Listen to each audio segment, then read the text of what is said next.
The self is perfect fullness. It is of a nature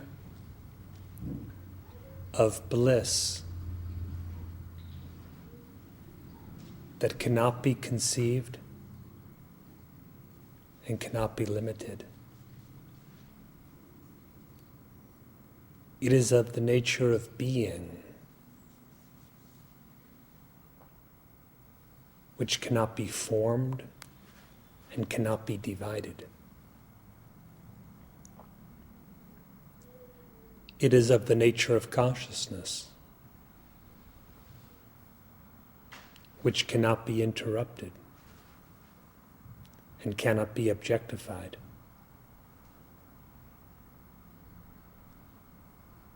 Utterly non-dual is it, and this, the self, is alone existent always.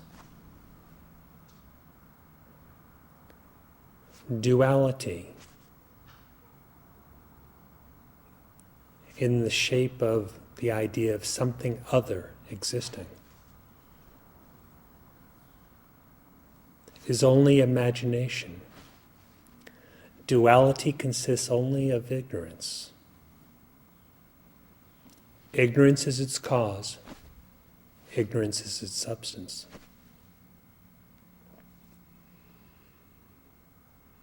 The sense of reality, or knowledge in ignorance, the sense of reality in what is an illusion, is entirely borrowed from yourself.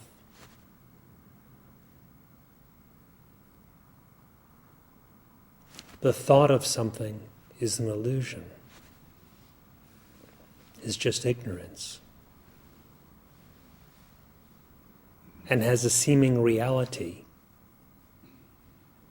experienced as, I know this.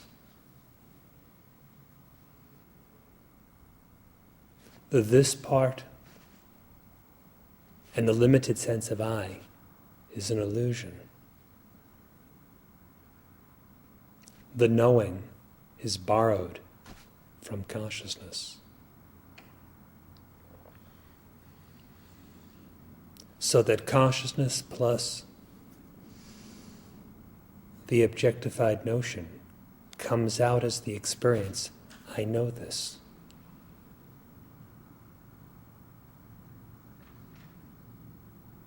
Being plus the ignorant notion of this objectified illusion comes out as this is, or I am.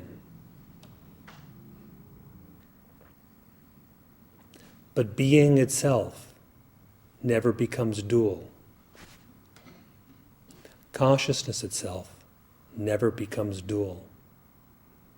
And the perfect fullness or bliss remains unfragmented. It can never be separated from itself.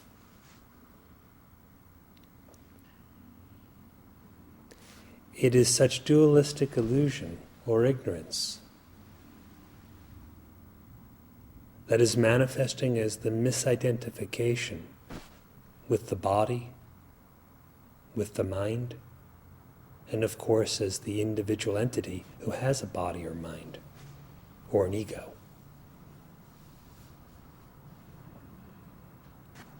To imagine yourself as being a body, or as if endowed with the attributes of a body, from birth to death and all that falls in between, such is delusion.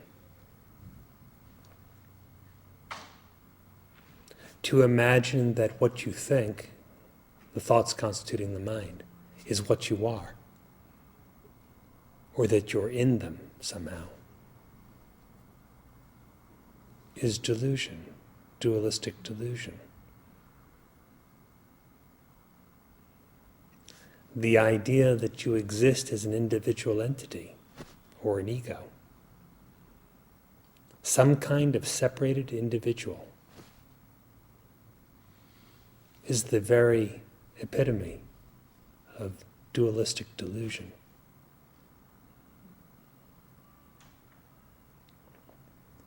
There is nothing constituting bondage and its consequent suffering other than the dualistic imagination. There is no cause for such imagination except such imagination itself. There is no substance to such imagination except the imagination itself. Your real self remains uninvolved, unaffected, changeless in its perfect fullness, eternal and neither born nor perishing.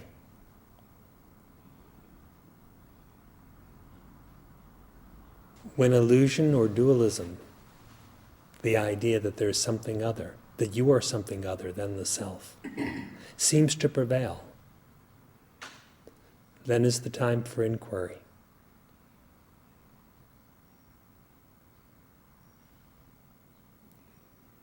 Upon inquiry, illusions vanish.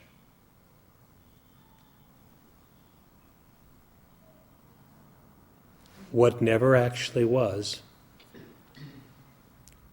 we could say again, ceases to be.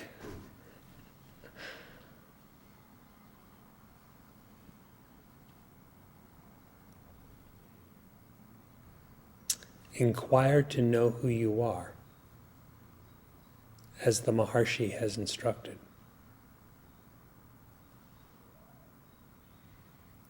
And find that your nature has not been divided, nor will it ever be.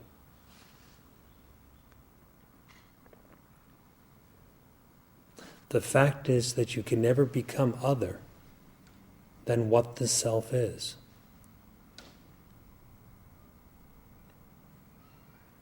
What seems to undergo transmutation or transmigration is unreal. What remains immutable is real. What is real regarding your nature is unchanging. It is invariable for all time.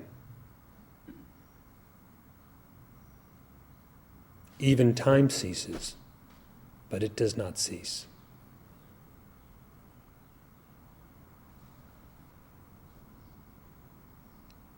Regard the immutable, the eternal, the unborn and unperishing, the undivided being consciousness bliss, alone as yourself.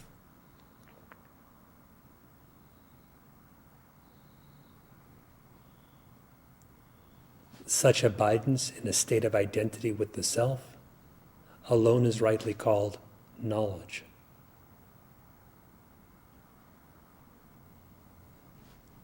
No longer regard whatever is objective as yourself, as what is the body or what pertains to the body as yourself. No longer regard the mind or what is conceived of within the mind as yourself.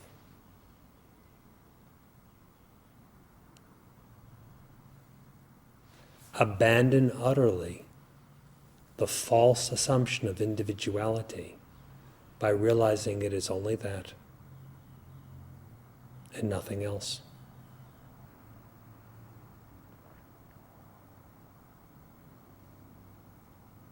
If you practice and realize according to this approach,